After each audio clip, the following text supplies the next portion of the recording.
ఏమంటారు అందులో ఒక డైలాగ్ ఉంటుంది, ఐ కైండ్లీ రిక్వెస్ట్ ఎవరు ట్రోల్ చేయకండి, ఒకసారి సినిమా చూడండి. ట్రోల్ చేసిరు అనుకో కథ ఇంకా వేరుంటుంది. సినిమా మాత్రం ఫస్ట్ నుంచి లాస్ట్ వరకు మామూలుగా లేదన్న. ప్రతి షాట్ అసలు ఏందన్న, ఒక్క షాట్ కూడా ఎలివేషన్ బ్యాక్గ్రౌండ్ స్కోర్ కానీ ప్రతి సీన్ మామూలుగా లేదు. సాంగ్స్ ఉన్నాయన్న. సినిమా మొత్తం ఒక కంటెంట్ మూవీ అన్న. మంచి ఫ్రెండ్షిప్ గురించి ఉంటుంది. ప్రతి ఒక్కరు చూడాల్సిన సినిమా. ఇంకొకటి పార్ట్ 2 మాత్రం ఎప్పుడోసారి వెయిట్ చేస్తున్నాను, ఎందుకంటే బాహుబలి 1 తర్వాత బాహుబలి 2 కూడా అంత వెయిట్ చేయలేదు. అంత హైప్ ఉందో లేదో కానీ దీనికి అంత హైప్ ఉందన్న. మామూలు లేదు సినిమా మాత్రం. ప్రతి ఒక్క థియేటర్కి వచ్చి ఒకసారి చూడండి. సినిమా మాత్రం సూపర్ హిట్ అంతే. Story highlights friendship. One man show అని చెప్పొచ్చు. కేజీఎఫ్ మించి ఉంది. ఉంది మిక్స్ సీన్స్ ఉంది. కేజీఎఫ్లో అమ్మ సెంటిమెంట్ ఉంటుంది, దీంట్లో ఫ్రెండ్షిప్ సెంటిమెంట్ ఉంది. సినిమా బాగుంది. బ్యాక్గ్రౌండ్ మ్యూజిక్ మాత్రం మామూలుగా లేదు. లాస్ట్ ప్రతి షాట్ మామూలుగా లేదు, ఫైట్తో సహా ప్రతి ఒక్కటి బాగుంది. ఏమంటారు అందులో ఒక డైలాగ్ ఉంటుంది, ఐ కైండ్లీ రిక్వెస్ట్ ఎవరు ట్రోల్ చేయకండి, ఒకసారి సినిమా చూడండి. ట్రోల్ చేసిరు అనుకో కథ ఇంకా వేరుంటుంది. సినిమా మాత్రం ఫస్ట్ నుంచి లాస్ట్ వరకు మామూలుగా లేదన్న. ప్రతి షాట్ అసలు ఏందన్న, ఒక్క షాట్ కూడా ఎలివేషన్ బ్యాక్గ్రౌండ్ స్కోర్ కానీ ప్రతి సీన్ మామూలుగా లేదు. సాంగ్స్ ఉన్నాయన్న. సినిమా మొత్తం ఒక కంటెంట్ మూవీ అన్న. మంచి ఫ్రెండ్షిప్ గురించి ఉంటుంది. ప్రతి ఒక్కరు చూడాల్సిన సినిమా. ఇంకొకటి పార్ట్ 2 మాత్రం ఎప్పుడోసారి వెయిట్ చేస్తున్నాను, ఎందుకంటే బాహుబలి 1 తర్వాత బాహుబలి 2 కూడా అంత వెయిట్ చేయలేదు. అంత హైప్ ఉందో లేదో కానీ దీనికి అంత హైప్ ఉందన్న. మామూలుగా లేదు సినిమా మాత్రం. ప్రతి ఒక్క థియేటర్కి వచ్చి ఒకసారి చూడండి. సినిమా మాత్రం సూపర్ హిట్ అంతే. Story highlights friendship. One man show అని చెప్పొచ్చు. కేజీఎఫ్ మించి ఉంది. ఉంది మిక్స్ సీన్స్ ఉంది. కేజీఎఫ్లో అమ్మ సెంటిమెంట్ ఉంటుంది, దీంట్లో ఫ్రెండ్షిప్ సెంటిమెంట్ ఉంది. సినిమా బాగుంది. బ్యాక్గ్రౌండ్ మ్యూజిక్ మాత్రం మామూలుగా లేదు. లాస్ట్ ప్రతి షాట్ మామూలుగా లేదు, ఫైట్తో సహా ప్రతి ఒక్కటి బాగుంది. గొడ్డలు ఖర్చు పట్టుకొని నరుగుతూ ఉంటాను. నేనే భయపడ్డాను, నిశ్చయం చెప్తాను. అంత హారిబుల్గా వైలెన్స్ ఉంది. ఆ వైలెన్స్కి అయితే కనెక్ట్ అయిపోదాం రా. సినిమా అయితే పీక్స్ అంటే పీక్స్ అనే చెప్పొచ్చు అనమాట. ప్రశాంత్ నీల్ గారు ఆయన కేజీఎఫ్ 1, 2 ఉగ్రం కన్నా దీంట్లో అయితే దానికి మించిన డబుల్ ఉత్సాహంతో సినిమా తీశాడనే చెప్పొచ్చు బ్రో. మెయిన్ విలన్ పృథ్వీరాజ్ అన్న, మలయాళం క్యారెక్టర్. ఆయన యాక్టర్ అయినా కానీ ఈ సినిమాలో ప్రభాస్ అన్నకి విలన్గా చేయడం అది అంత ఆశామాషి విషయం కాదు, కానీ ఈ సినిమాలో అయితే పీక్స్లో చేశాడనే చెప్పొచ్చు బ్రో. మెయిన్ అందరూ ఫ్రెండ్షిప్ సెంటిమెంట్ అనుకుంటున్నారు. ఫ్రెండ్షిప్ సెంటిమెంట్ కన్నా మదర్ సెంటిమెంట్ ఉంది. మదర్ కంటెంట్కి కంట్లో నుంచి నీళ్ళు వస్తాయి బ్రో.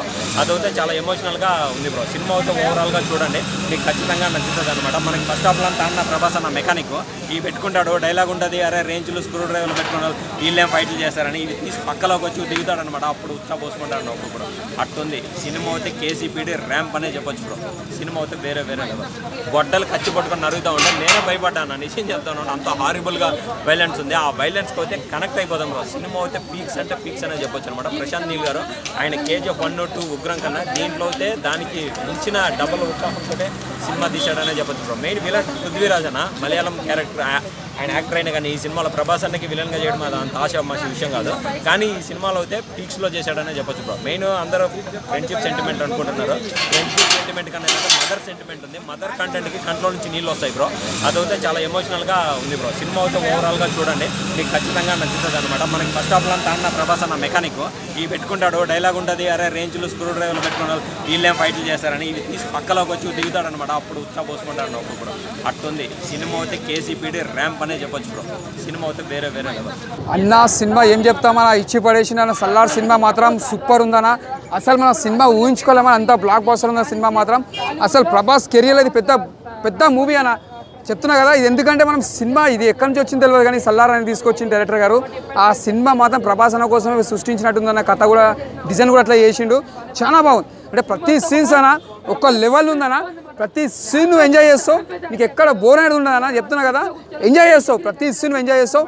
అసలు నరకడం ఉంటుందన్న, ఇంటర్వెల్ సీన్లో ఉంటుంది, ఏముందన్న షార్ట్ మాత్రం ఇచ్చి పడేసిండు.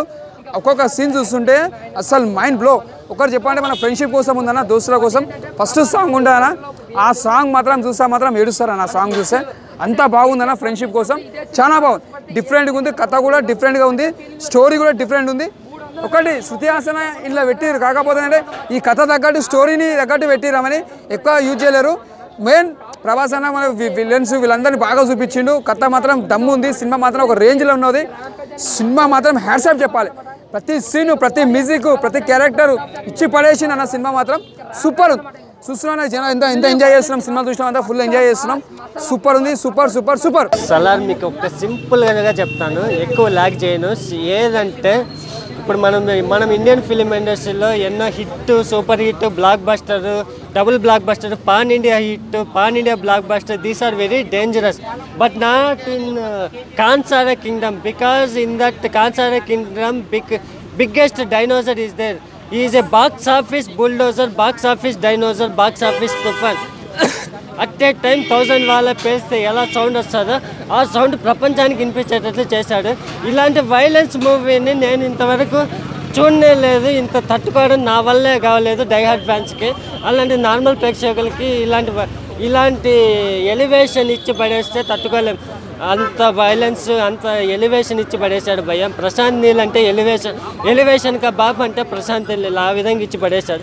ఇంకోటి cinematography, music director, we'll are the back pillars. ఆ సినిమాటోగ్రఫీ అయితే అంత మొత్తం డార్క్ మోడ్లో చూపించాడు.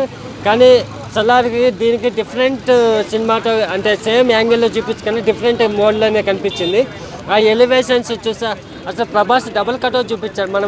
మనం చూసిన ప్రీవియస్ సినిమాలో సింగిల్ కట్అవుట్ అలా చూపిస్తే డైనోసార్కి ఏ విధంగా కట్అవుట్ ఏంటుందో ఆ సేమ్ కట్అవుట్ ప్రభాస్కి ఇచ్చి పడేశాడు భయ్య. ఆ ఎలివేషన్స్ కానీ మెయిన్ డీప్, ఇలాంటి సినిమాకి కావాల్సింది మెయిన్ ఎమోషన్స్ ట్రావెల్ చేయాలి. అలాంటి ఎమోషన్స్ని ఫస్ట్ హాఫ్లో నుంచే క్యారీ ఆన్ చేసుకుంటూ వెళ్ళాడు. ఒకటి ఫ్రెండ్షిప్ మధ్య, ఇంకొకటి మదర్ సెంటిమెంట్ మధ్య ట్రావెల్ చేస్తూ కంటిన్యూగా అదే వెళ్తారు. సెకండ్ హాఫ్లో అసలు సిసలైన తుఫాన్ స్టార్ట్ అవుతుంది. ఒక పిల్లల్ని ఒక పాపని తీసుకెళ్ళిపోయినప్పుడు ఎలివేషన్ సీన్స్ ఇచ్చి పడేశాడు భయ్య. మామూలుగా బ్లడ్ బాత్ ఈ గొంతంతా ఎందుకంటే అరిచి ఇంతవరకు ఏ సినిమాకి ఈ విధంగా అరవలేదు భయ్య. అంత భయంకరమైన అరుపులు మెరుపులతో అరిచేసాను, అంత సీట్లో కూర్చోలేకపోయా. బ్లడ్ బాత్ సీన్ అనేది, బ్లడ్ బాత్ వైలెన్స్, ఫైట్ అనేది సినిమా ఇండస్ట్రీనే కాదు, Telugu cinema industry, Indian film ఇండస్ట్రీలోనే high blood bath action sequence. అలాంటి మన హాలీవుడ్ సినిమాల్లో చూసిన ఇంత blood bath sequence first time Indian cinema ఇండస్ట్రీలో ఇలాంటి బ్లడ్ బాత్ సీన్స్ చూసాం. ఏదో మన రాజమౌళి బోయపాటి సినిమాలో వైలెన్స్ చూసి ఏంది ఇంత వైలెన్స్ చూసి జనాలు తట్టుకుంటారా అన్నారు. కానీ ప్రభాస్ కట్అవుట్ ఇంత వైలెన్స్ని డబుల్ హైలైట్ చూపిస్తే ఇంత వైలెన్స్ అంతా నార్మలే. ఇలాంటి సన్నివేశాలకి ఇలాంటి సిచ్యుయేషన్లో మృగాలను ఎదుర్కోవాలంటే డైనోసార్స్ ఈ విధంగానే ఫైట్ చేయాలని జనాలకి ఒక ఇది ఉంది. ఏంటంటే ఒక 1000 మందితో డైనోసార్ ఫైట్ చేస్తే ఇది ఓవర్గా అనేది ఒక్క నార్మల్ ఆడియన్స్ కూడా వినిపించదు. ఎందుకంటే యుద్ధంలో శ్రీకృష్ణుడు ఎలా కృష్ణార్జున యుద్ధంలో శ్రీకృష్ణుడు ఎలా యుద్ధం చేస్తాడో ఆ విధంగా యుద్ధం చేసినట్టు ఒక డైనోసార్ ఎలివేషన్స్ ఇచ్చాడంటే మామూలు విషయం కాదు. Super elevations. ఇలాంటి ఎలివేషన్స్ నేను ఎప్పుడు చూడలేదు ఇండియన్ ఫిలిం ఇండస్ట్రీలో. ఇలాంటి వండర్ ఎక్స్పీరియన్స్, సినిమాటిక్ ఎక్స్పీరియన్స్ని ఏ ఇండియన్ ప్రేక్షకులు మిస్ అవ్వకూడదు. ఎందుకంటే ఇండియన్ ఫిలిం ఇప్పుడు హాలీవుడ్ లెవెల్లో వెళ్తుంది. ఇలాంటి ఇక్కడ మనం 5000 వాళ్ళ పేస్తే హాలీవుడ్లో వినిపించి మొత్తం వరల్డ్ వైడ్ వెళ్ళిపోవాలనేదే మన ఇండియన్ ఫిలిం ఇండస్ట్రీ ఆడియన్స్ అనేది ఒక చిన్న సినిమా వస్తుందన్న, చాలా బాగుంది. Okay, after Salaar, Radheshyam and Saaho, Adipurush తర్వాత ప్రభాస్ ఫ్యాన్స్ ఏంటంటే కోరుకునేది ఒక వింటేజ్ ప్రభాస్ని చూద్దామని. అంటే ఛత్రపతిలో ఎట్లా, బాహుబలిలో ఎట్లా, మిర్చిలో ఎట్లా, అట్లా ప్రభాస్ని చూద్దామని అనుకున్నారు ఫ్యాన్స్ మొత్తం. ఈ సినిమాలో చూసినాం అన్న. సినిమా అయితే మస్తు ఉంది, ఫ్యాన్స్ తగ్గట్టు మూవీ. అండ్ మేము ఆదిపురుషుకి ఏమనుకున్నాం 2000 crores పక్క అనుకున్నాం. ఈ సినిమాకి అయితే డెఫినెట్లీ ప్రభాస్ అన్న కొడతాడు 2000 crores. ఫ్యాన్స్ అందరూ చాలా ఆనందంగా ఉన్నారు. ఈ సినిమా చూస్తే అసలు ప్రభాస్ అనేది నా మూవీ అని అనిపించింది. అంత మంచిగా తీసిండు డైరెక్టర్. చాలా బాగుంది సినిమా, చాలా అంటే చాలా బాగుంది. సినిమా హైలైట్ అంటే బ్రో ఫ్రెండ్షిప్ బ్రో. ఓకే, కేజీఎఫ్కి దీనికి లింక్ ఉందా లేకపోతే అసలు లింక్ ఏం లేదు బ్రో. కొత్త స్టోరీ, కొత్త కథ, ఇంకా పార్ట్ 2 ఇంకా గట్టుకుంటాయి bro. Okay bro. Shruti Haasan acting ఎట్టుంది ఇంతకి? శృతి హాసన్ అంటే యాక్టింగ్ ఓకే బ్రో. ట్రోల్ చేసే వాళ్ళకి ఏం చెప్తారు ఇంతకి? ప్రభాస్ అన్న ట్రోల్ చేసే వాళ్ళకి ఏం చెప్తారు? ప్రభాస్ అన్న ట్రోల్ చేసే వాళ్ళకైతే నేను చెప్పేది అయితే మూవీ చూసి మాట్లాడమాను. ఈ మూవీ చూసి మాట్లాడమాను. ట్రోల్ చేసే లంజోడుకులకు మాత్రం చెప్తున్నా, ఈ సినిమా చూస్తే గుద్ద అయిపోతుంది. అంత మంచిది సినిమా. చాలా బాగుంది. అన్న బాహుబలిని క్రాస్ చేసేట ఇంతకి బాహుబలిని కలెక్షన్ అయితే వస్తుంది అన్న మినిమం 2,000 కోట్లు అయితే పక్కా కొడతాడు సినిమా అయితే అంత మంచిగా బాగుంది